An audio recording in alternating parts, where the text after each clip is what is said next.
President Trump has announced he won't be attending the inauguration of his successor, Joe Biden, just hours after promising a peaceful transition.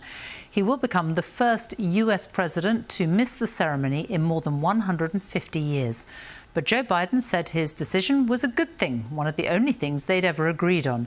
He called President Trump an embarrassment to the country. Our North America editor, John Sopel, reports.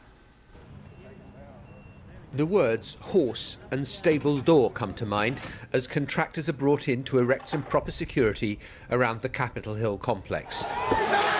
So alarmingly and easily breached by the Trump-supporting mob on Wednesday night. And the repercussions are still being felt. Last night, a chastened and tense president spoke words that had clearly been written for him.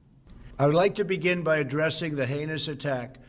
The change of tone and substance in just 24 hours is startling, whiplash-inducing. As they say on school essays, compare and contrast. We're going to walk down to the Capitol. We have just been through an intense election and emotions are high. But now tempers must be cooled and calm restored.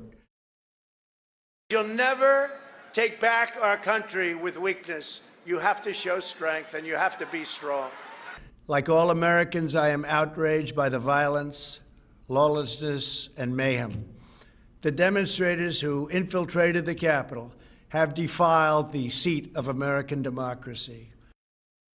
So go home. We love you. You're very special. To those who engaged in the acts of violence and destruction, you do not represent our country.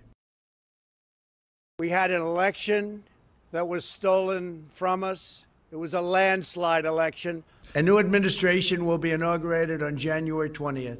My focus now turns to ensuring a smooth, orderly, and seamless transition of power. This moment calls for healing and reconciliation. But from the reactivated presidential Twitter account today, an unsurprising statement.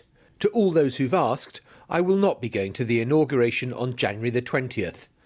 Not that Joe Biden is shedding any tears. That's what I am looking forward to, him leaving office.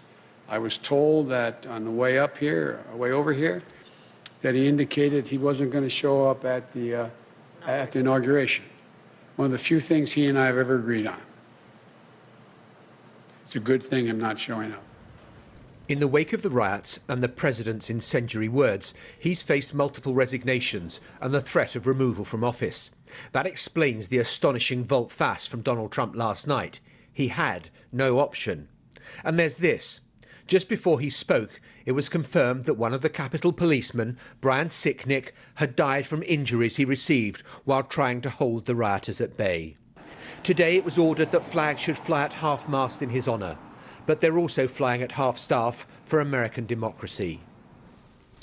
And John, just 12 days left of President Trump's term in office, but a lot can happen in 12 days.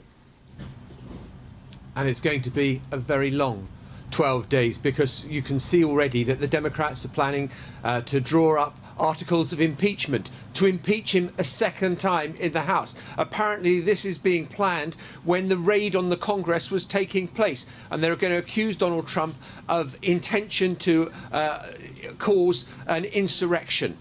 So that's that. There is also Nancy Pelosi, the Speaker of the House. She has been in touch with the commander of the US military to say the president should be stripped of the nuclear codes because he is not a reliable person.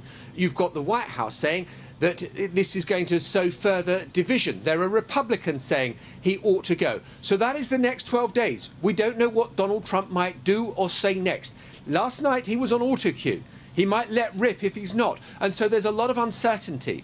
But let's look at where we are right now, because this has been a week of turbulence in a way that American history has not seen before. Yesterday, 4,000 people died in one day of COVID, the highest single total.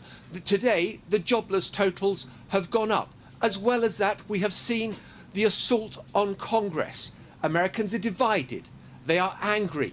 This is Donald Trump's legacy, but it is also Joe Biden's inheritance. John, thank you.